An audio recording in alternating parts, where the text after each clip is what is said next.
इस दुनिया में ऐसे बहुत सारे लोग हैं जिनके साथ दिन में कुछ बुरा हो जाए या फिर उनका मूड ऑफ हो जाए तो वो पूरा दिन अपना खराब कर लेते हैं। और अगर आप भी उनमें से एक हैं और अगर आप सक्सेस पाना चाहते हैं तो मेरी ये बात ध्यान से सुनिएगा।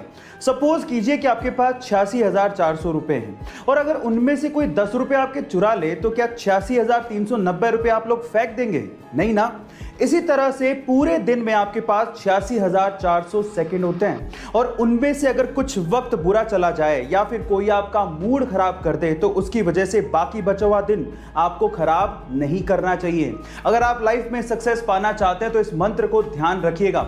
अगर आप फिट और हेल्दी लाइफ जीना चाहते हैं तो आपको आपके खाना खाने के तरीकों में कुछ बदलाव करने बेहद जरूरी हैं। उसमें से सबसे पहला बदलाव है आपको ठंडा खाना खाने की आदत छोड़नी पड़ेगी। बहुत से ऐसे लोग हैं जो कि खाने को भी ठंडा करके खाते हैं, पता नहीं क्यों, लेकिन उससे आपके डाइजेशन सिस्टम पे प्रभाव पड़ता है। आपके डाइजेशन सिस्टम को ज्यादा समय और ज्यादा एनर्जी लगती है खाना पचाने में। इसके अलावा भरपेट खाना भी नहीं खाना चाहिए, कुछ तो पेट को खाली छोड़ना ही चाहिए। आयुर्वेद ये कहता है कि भरपेट खाना ना खाने से आपका खाना बड़े आसानी से पचता है। और दूसरा, आपको व्हाइट राइस कितने भी पसंद हो, अगर आप वेट को लूज करना चाहते हैं तो आपको व्हाइट राइस यानी कि सफेद चावल छोड़ने पड़ेंगे। हाँ, इसकी जगह पे आप ब्राउन राइस खा सकते हैं क्योंकि ब्राउन राइस में व्हाइट राइस के मुकाबले आधी ही कैलोरी होती है। गाइस, आपको ये हेल्थ टिप कैसे लगे कमेंट सेक्शन में जरूर लिखिएगा। गाइस, अगर मैं आपसे सवाल पूछूं कि आप अपने आधार कार्ड से मैक्सिमम कितनी सिम इशू करवा सकते हो तो आप लोग क्या कहेंगे? क्या इस सवाल का जवाब आपके पास है? चलिए मैं आपको बताता हूं और ये चीज आपको बड़े ध्यान से सुननी चाहिए क्योंकि ये चीज आपको बहुत काम आएगी। ट्राई यानी कि टेलीकॉम अथॉरिटी ऑफ इंडिया के अनुसार आप अपने आधार कार्ड से मैक्सिमम 9 सिम इशू करवा सकते हो, जिसमें से भी 6 सिम एक ऑपरेटर की होगी और बाकी बची हुई 3 सिम आप दूसरे ऑपरेटर की लोगे। एक और चीज मैं आपको बता देता हूं, आप अपने आधार कार्ड से मात्र एक ही नंबर कनेक्ट कर सकते हो, इससे ज्यादा नहीं। हाँ, आप नंबर चेंज कर सकते हो, उसमें कोई प्रॉब्लम नहीं है। और इन फ्यूचर आप लोग याद रखिए कि आप 9 सिम से ज्यादा मत इशू करवाइएगा अपने नाम से। अगर आपने करवा भी ली तो आप ट्रबल में आ सकते हो। यंग एज में अट्रैक्शन बड़ी आम बात है, लेकिन कौन किससे जल्दी अट्रैक्ट होता है इस साइकोलॉजी को समझने की थोड़ी कोशिश करते हैं। सबसे पहले तो जो लड़कियां ज्यादा मुस्कुराती हैं या जिनके चेहरे पर स्माइल रहती है, ऐसी लड़कियों से लड़के ज्यादा आकर्षित होते हैं। इसके विपरीत जो लड़के कम स्माइल करते हैं, ऐसे लड़कों से लड़कियां ज्यादा प्रभावित होती हैं।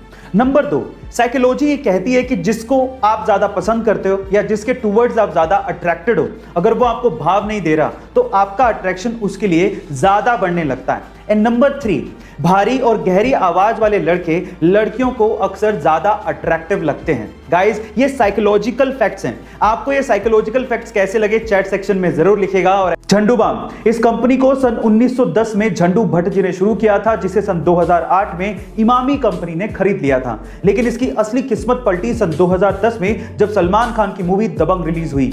इस मूवी का एक गाना मुन्नी बदनाम हुई काफी ज्यादा फेमस हो गया था और उसकी एक लाइन मैं झंडू बाम हुई लोगों की जुबान पर चढ़ गया था, जिसकी वजह से झंडू बाम की सेल्स डबल हो गई थी। लेकिन फिर भी इमामी कंपनी को झंडू बाम का नाम बिना परमिशन के यूज करना कुछ रास नहीं आया और इमामी कंपनी ने फिल्म के प्रोड्यूसर्स पर कॉपीराइट का केस कर दिया। लेकिन बाद में कोर्ट के बाहर सेटलमेंट हो गया और मलाइका अरोड़ा झंडू बाम की ब्रांड एम्बेसडर बन गई। गाइस, इसे कहते हैं किस्मत। बैठे बैठे सेल्स भी डबल हो गई और मलाइका अरोड़ा जैसी ब्रांड एम्बेसडर भी मिल गई। आपको ये फैक्ट सुन के कैसा लगा कमेंट सेक्शन में जरूर लिखिए। जब वो पैदा हुआ तो वो अंधा था। आसपास के लोगों ने ये देखकर उसके बाप को कहा कि ये तो किसी बोझ से कम नहीं है, इसे तो मार देना चाहिए।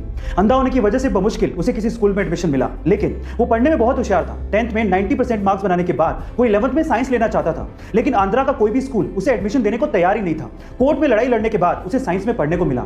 12th में अच्छे मार्क्स बनाने के बाद वो IIT में पढ़ना चाहता था, लेकिन इंडिया की कोई भी IIT उसे एडमिशन देने को तैयार नहीं थी। इसके बाद उसने यूएस की नामी यूनिवर्सिटी MIT में अप्लाई किया और वो इंडिया का पहला ऐसा ब्लाइंड स्टूडेंट बना जिसे MIT यूनिवर्सिटी में एडमिशन मिला। इसके बाद वो चाहता तो अच्छी सैलरी पे वहां पे काम कर सकता था, लेकिन वो इंडिया आया और उसने अपने जैसे लोगों को हेल्प करने की सोची। इसके बाद उसने हैदराबाद में बोलांट इंडस्ट्री की स्थापना की और वहां पर दिव्यांग लोगों को नौकरियां भी दी और उन्हें सम्मान से जीना भी सिखाया। गाइस, जिसे लोग बोझ समझते थे, आज वही लड़का 100 करोड़ की कंपनी का मालिक है और अपने जैसे कई लोगों की जिंदगियां बदल रहा है। उनका नाम है श्रीकांत हुला। गाइस, ऐसे अमेजिंग मोटिवेशनल वीडियोस के लिए शेयर, सब्सक्राइब एंड लाइक। मिलते हैं अगली वीडियो में।